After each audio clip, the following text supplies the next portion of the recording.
All right, and here we are looking at a 1969 Camaro Ss 350, but it's not just any 350. It's kind of cool. What's up with this one, Todd? Well, it's a 350 car, but the trick part of it is it's a column shift automatic. Most times when you see a column shift, there's a couple other cars in my lot here that are column shift, but they're always 2-speed power glides. This car has a 350 turbo automatic 3-speed. It has a 12-bolt 411 posi rear end in it. Wow. It has a bench seat. Not many people have seen a bench seat in a Camaro, but this one has. It has sports steering wheel, factory AM/FM radio. Wow, so it was a well-optioned car then. And it's Hugger orange and black or whatever, which was the big deal in '69. Oh, people love that color combo. And the car, I mean, it's in pretty good shape. It's a little bit of... ran 2 years ago. It ran. Okay. It probably would run.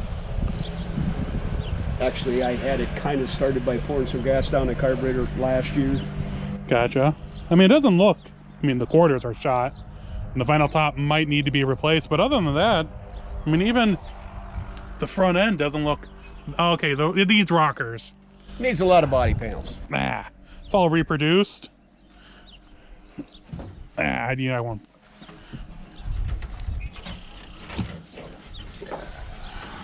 Yeah, I can see it's bent right there if you don't want to get in there. Yeah, don't worry about it. It's just a 350 with aluminum valve covers and a later model dual snorkel air cleaner that's fine. like a 74 Z28. But this isn't the only SS you have in your yard. You know, you might have 1 or 2 or 3 dozen others. Like this 68 Chevelle Ss 396. That is quite the car as well. What's the story on this one? The kid that had it in high school in the mid-70s blew the motor up in it. They pulled the 396 out of it. They started to put a truck small block 400 in it. It was never completed. The car has sat since sometime in the mid to late 70s. I bought it several years ago just because it's red and black, big block super sport, power steering, 12-bolt rear end. Wow. That's cool. And it's basically original. I mean, right? I mean, you don't know if it doesn't look like it's been painted or anything. No, it's not, because the quarter panels have been mudded up on it. Oh, okay. Again, that would have been done before the mid-70s, because I remember the guy driving the car or whatever. It's never been painted since he owned it. So gotcha. That's pretty cool. And then you pan over, and that's not too bad either. And then here's a Monte Carlo. Anything crazy about this? Is it an SS 454 or anything like that? No, I think it's a 71. It just had a 350 4-barrel in it, but it's white with a blue vinyl top, and it had all blue vinyl bucket seat, interior floor shift automatic.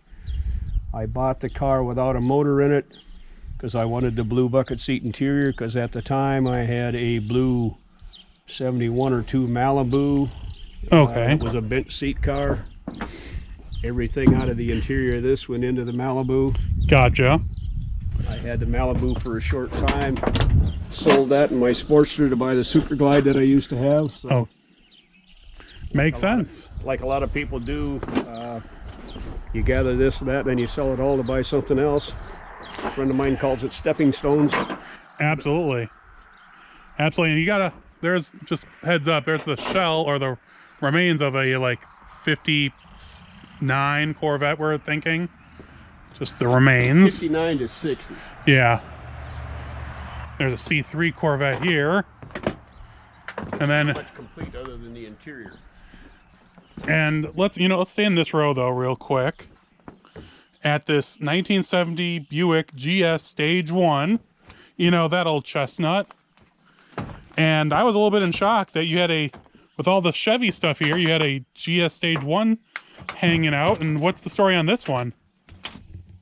Back when you read it in Hot Rod magazine, it was the big block Buicks against the Hemi Challenger guy, some radio station in the South, and the Buick guy's claiming that he's faster than the Hemi Challenger.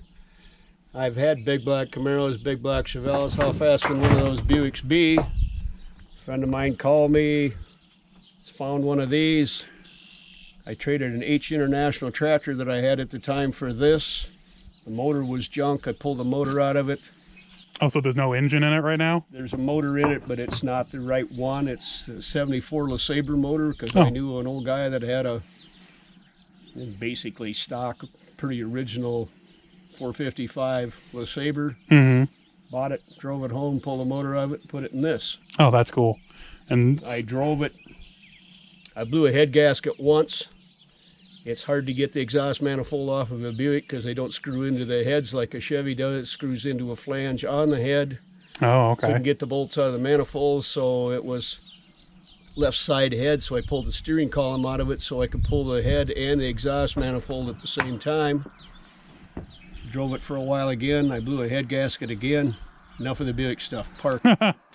So what happened to the original Stage 1 engine then? It's one of the ones you've seen in my storage building. Oh, was there one? Oh, that was one of them? Oh, okay. I'm not sure if that was the original motor even, but it's the one I took out of it. Gotcha. And this one's a little rough nowadays. And unfortunately... Really tough shape. Be careful. Yeah, I'm not... This is where I fell in that hole earlier. We're not going to do that again. This one is an automatic on the floor. It's got the original interior. Rear window defrost. Bucket seats console. It's like Cortez silver gray with a black vinyl top. Okay.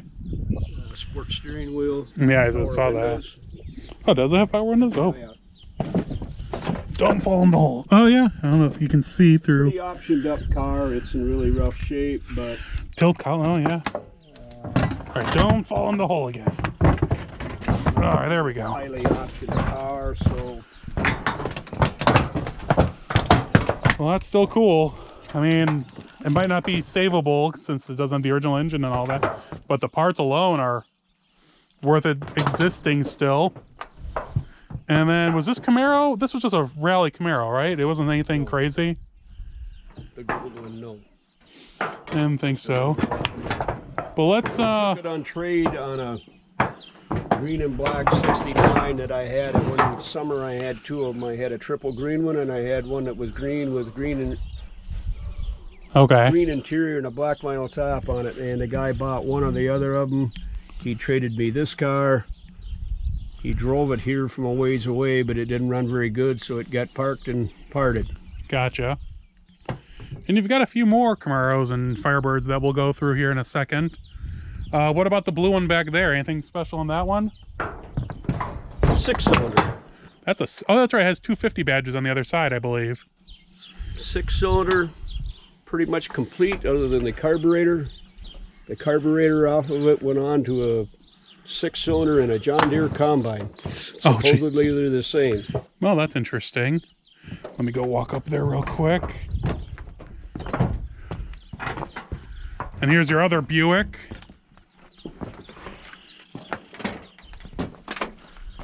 Yeah, not very often you find an inline 6 Camaro nowadays. Okay, I think it's all solid. Yep, this one's solid. But it's a little rough. But the car behind it is something you told me was very special. I mean, let's start over there. Hold on. Now let's start here. That way we'll walk over there and stop this video. We'll start the next video with the 68 El Camino SS 396 car and go on from there, because this location was incredible. The cars that Todd had and the quality and quantity, I've never found so many GM muscle cars in one place. And he saved them all from horrible fates. Most of them were destined for the crusher or the junkyard, and he saved them and put them in his field. And he has some nice cars. I'll show you in another video. He has a Motion Camaro, but these are ones that are just long-term projects. And it was really cool because he would take old barn metal and lay it out in this field to keep them a little bit safer than most.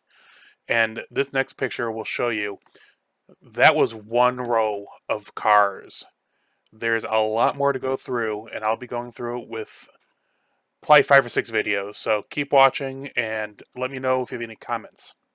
Hey everyone, I hope you enjoyed that video. This is the first in a series of videos I'll be producing from my friend Todd's place, and what a way to start off. So It's all basically GM muscle cars. You'll see a lot of Camaros, Chevelles, that kind of stuff. And I think I have enough for like a month and a half, 2 months worth of videos. So keep on watching. Definitely every Monday, of course, I'll be posting a new video from his property, and then I have another property from there. But let me know what you think.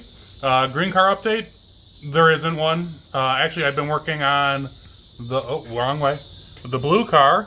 I'm about to head out to Roadkill Nights on Friday, which is 2 days from today, for the event on Saturday. And in the past, I've been on Roadkill in some capacity for Roadkill Nights, and that blue car has hauled a lot of people in it, to say the least. So it's always good to go through it, make sure it's clean, make sure it's ready. It's got all new shocks, struts, thanks to MCACN Automotive, my friend Jim Reinhardt. So I'll talk to you guys all soon. Hopefully come see me at Roadkill Nights. I'll be walking around doing stuff. Stay safe. See you soon.